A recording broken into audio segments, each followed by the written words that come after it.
प्यारे दोस्तों, धार्मिक कथाएं चैनल में आपका हार्दिक स्वागत है।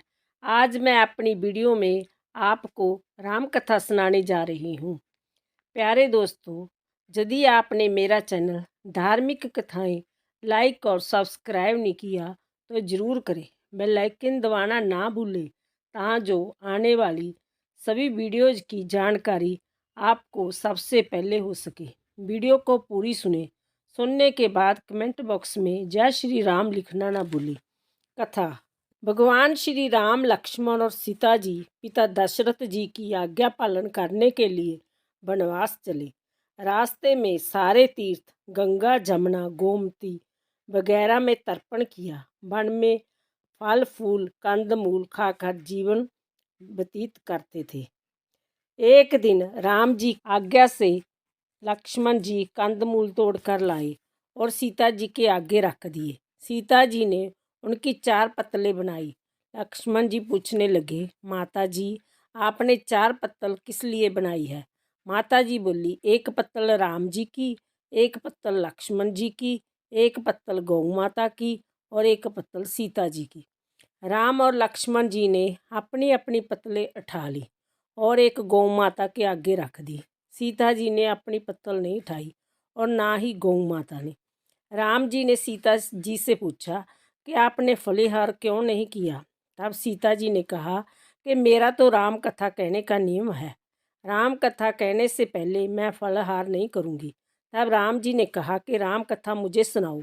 सीता जी बोली, आप तो हमारे पति देव हों, आपको राम कथा कैसे सुनाऊँ? लक्ष्मण जी बोले, माता जी राम कथा तब आप मुझे सुनाओ। सीता जी बोली, आप तो शादीशुदा देवर हो, औरतों की बातें औरत ही जाने। तब लक्ष्मण जी विचारने लगे कि वन में औरतों कहाँ से आएगी। तब लक्ष्मण जी ने धरती पर महानगरी बसा दी। उस नगरी में सभी चीज़ें जैसे महल, मालिया, बर्तन, कपड़ा, काम करने की सभी चीज़ें सोने की थी। उस नगरी का नाम सोने की नगरी रख दिया। इस सोने की नगरी में आदमी और औरतें दोनों को काफ़ी गर्व था। कोई भी व्यक्ति गरीब नहीं था। राजा से लेकर पंगी तक गर्व में पागल थे। सीता जी कुएं पर गई। वहाँ पनहरियाँ पानी भरने आई। उनकी मटका, झालर और इडनी तीनों सोने की थी। सीता जी कुएं पर बैठी औरतों से राम राम बोली, पर किसी भी औरत ने राम राम का जवाब नहीं दिया, क्योंकि वह तो सभी गर्व में डूबी हुई थी। थोड़ी देर में एक डावड़ी आई और सीता जी ने उसे से भी राम राम किया और बोली, आप हमारी राम कथा सुन लो। डावड़ी बोली, आपकी राम कथा मैं नहीं सुनती, मैं तो अपने घर को जा रही हूँ। सीता जी बोली, मेरे राम लक्ष्मण भूखे हैं। डावड़ी बोली, कौन से राम लक्ष्मण? मैं तो घर को जाती हूँ, मुझे तो मेरी माँ बुला रही है। इतना कहकर डावड़ी अपने घर को चली। सीता जी को गुस्सा आया। पूरी सोने की नगरी पित्तल की होगी। माँ ने पूछा, पूरा जेवर, मटका, इडनी सब खोटा कहाँ से कर लाई? डावड़ी ने कहा, मुझे तो पता नहीं, मैं तो जो पहनी हुई थी वही ले आई हूँ। पर कुएं पर एक सुंदर सी तपस्विनी बैठी थी। उसने कहा, मेरी राम कथा सुनो। पर मैंने तो ना कर दी, जिससे उसने कुछ टोटका कर दिया होगा, मुझे मालूम नहीं। माँ बोली, जाओ उसकी राम कथा सुना। वह तपस्विनी नहीं है, वो तो सीता जी है। वापस जाओ, अपने घर में रिद्धि सिद्धि हो जाएगी। अपनी तो पूरी नगरी ही पित्तल की हो गई है। डावड़ी बोली, मैं तो वापस नहीं जाती। इतने में बेटे की बहू आई। उसने कहा, आपकी आज्ञा हो तो मैं सीता जी का दर्शन कराऊं और राम कथा सुनाऊं। सासू बोली, जा बेटी। सीता जी राम कथा सुना। गहना कपड़ा सब पीतल का ही पहन जा। बहू कुएं पर जाकर बैठ गई। खाली मटका पानी से भरे और फिर खाली करे। जय देख सीता जी बोली, आपके घर में कोई काम नहीं है क्या? बहू बोली, माता जी मैं तो सब कार्य निपटा कर आई हूँ। तब सीता जी बोली, तूने मुझे माता जी कहा। जय सुन, मेरा मन खुशी से हर्षित हो रहा है। अगर समय हो तो मेरी राम कथा सुन लो। बहू बोली, माता जी आप राम कथा सुनाओ, आपकी राम कथा सुनकर ही घर को जाऊंगी। चंदन चौकी मोतियों का हार, राम कथा हमारे गले का हार। राम ते आऊँ राम मनाऊँ, राम कहे तो परदेश जाऊँ। सीता जी ने कहा, तूने मेरी इज्जत रखी, भगवान तुम्हारी इज्जत रखेंगे। हमारी मृत्यु लोक में तूने सहायता की, तुम्हारी भगवान स्वर्गलोक में सहायता करेंगे। सीता जी ने राम कथा सुनानी शुरू की। बहू राम कथा सुनने लगी।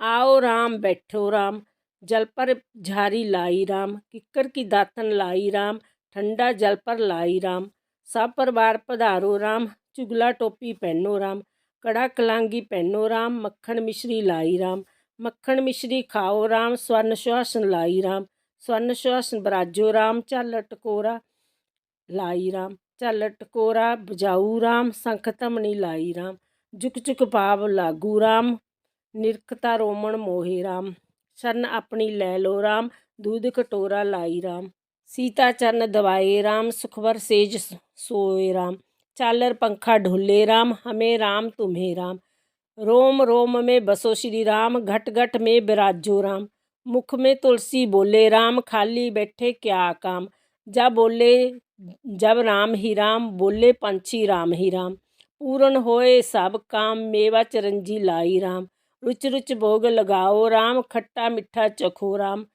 चरखा परखो लाई राम, चरखा परखो चखो राम, जो पाए सो ले लो राम, मन में धोखा रखना नाम। राम कथा पूर्ण हुई तब सीता जी बोली, आपने हमारी राम कथा सुनी, हमारी सहायता की, आपने हमारे भूखे राम लक्ष्मण को खाना खिलवाया, भगवान आपको सातों स्वर्गों को का सुख देगा। सीता माता का आशीर्वाद ले बहू अपने घर जाने लगी। सीता जी ने अपने गले का हार तार कर बहू को पहना दिया। बहू अपने घर सासू जी को बोली कि मेरा मटका सिर से तारो। सासू जी बोली, हे बेटी, हीरा पन्ना का गहना कपड़ा और मटका, सिर का झालर इडनी हीरा से जलमला रहा है, यह सभी चीज़ें तू कहाँ से लाई? राजा जी सुनेंगे तो दंड देंगे। बहू बोली, मैं तो सीता जी से उनकी राम कथा सुनकर आ रही थी, उनकी कृपा से जय सभी हुआ है। सास बोली, ठीक है, रोज तुम राम कथा सुनाया करो। बहू रोज सीता जी के पास राम कथा सुनने जाने लगी। सुनते सुनते वर्ष गुजर गया। तब बहू ने कहा, माता जी कहानी का अध्यापन बताओ। माता जी बोली, 7 लड्डू, 1 नारियल लेना और फिर उनका 7 भाग करना। 1 भाग मंदिर में चढ़ाओ, मंदिर बनाने का जितना फल मिलेगा। 1 भाग तालाब में चढ़ाने से तालाब खुदवाने जितना धर्म होगा। 1 भाग भागवत पर चढ़ाने से भागवत सुनने का फल मिलेगा। 1 भाग तुलसी पर चढ़ाने से तुलसी की शादी करने जितना फल मिलेगा। 1 भाग कुंवारी कन्या को देने से कन्यादान करने का फल मिलेगा। 1 भाग ब्राह्मण को देने से ब्राह्मण को खाना खिलाने जितना फल मिलेगा। 1 भाग सूर्य भगवान को चढ़ाने से 33 करोड़ देवी देवता भोग लगाने जितना फल मिलेगा। बहुत जल्दी जल्दी घर आई, 7 लड्डू और 1 नारियल लाई, उसका 7 बराबर भाग किया। 1 भाग मंदिर में, 1 भाग तालाब में, 1 भाग भागवत में, 1 तुलसी में, 1 कन्या को, 1 ब्राह्मण को, 1 सूर्य भगवान को चढ़ाया। सूर्य भगवान को चढ़ाने से 33 करोड़ देवी देवताओं ने भोग लगा लिया। अब बहू फिर सीता जी के पास आई और बोली कि माता जी, मैंने सबका अध्यापन कर दिया। सीता जी बोली, अच्छा बहू, अब बैठ जाओ। 7 दिनों बाद बैकुंठ धाम से विमान आएगा। 7 दिनों के बाद ही बैकुंठ धाम में विमान रिमझिम करता आया। बहू बोली, सासू जी विमान आया है, आप भी चलो। सासू जी बोली, हे बहू, मैं अकेली कैसे जाऊं? आपने ससुर जी को ले लो, माता पिता को ले लो, भाई बंधु कुटुंब कबीले को ले लो, अड़ोसी पड़ोसी को ले लो। बहू ने सबको विमान में बिठा लिया। विमान फिर भी खाली रहा। इतने में ननद आई और बोली, भाभी जी, मुझे भी विमान में बिठा लो। माता जी ने देखा विमान में जगह ही नहीं है। बहू सीता जी को बोला, माता जी, हमारी नंद रानी को भी बिठाओ। सीता जी बोली, आपकी नंद घमंड में भरी हुई है, हमारा विमान कच्चे धागे से बना हुआ है, जय टूट जाएगा। नंद बोली, भाभी जी, मैं जहाँ अकेली रहूँगी तो सांप बिच्छू खा जाएंगे। भाभी जी बोली, आपकी करनी आप ही भोगो, हम अपनी करनी से सीता माता के साथ जा रहे हैं। इतने में बहू अपने पति देव के साथ विमान में विराजमान हो गई। जय देख नगर के सभी लोग इकट्ठे हो गए और पूछने लगे, बहू, आपने ऐसा कौन सा धर्म का कार्य किया जो सीता जी के साथ विमान में वैकुंठ धाम को जा रहे हूँ? आपने रामायण का पाठ किया, या गीता जी का पाठ किया, या कोई खंड पुण्य किया जिससे कि स्वर्ग से विमान लेने आया है? बहू बोली, मैंने तो केवल सीता माता जी से राम कथा सुनी, उसका अध्यापन किया। नगरी राम नगरी के लोग कहने लगे, बहू हमें भी राम कथा सुनाओ। बहू ने सबको राम कथा सुनाई। कथा पूर्ण होते ही पूरी नगरी सोने की होगी। बहू बोली, जो कोई राम कथा की 108 पुस्तकें बांटेगा उनको भी उतना ही फल मिलेगा जितना बहू को मिला। सभी नगरवासियों ने राम जी की जय जयकार की। सीता जी ने सबों को विमान में बिठा लिया। विमान स्वर्ग के रास्ते चल पड़ा। स्वर्ग के सातों द्वार अपने आप खुल गए। प्रथम द्वार पर नाग देवता सामने आए। सातों द्वार पार करने के बाद विमान स्वर्ग से नीचे उतरा।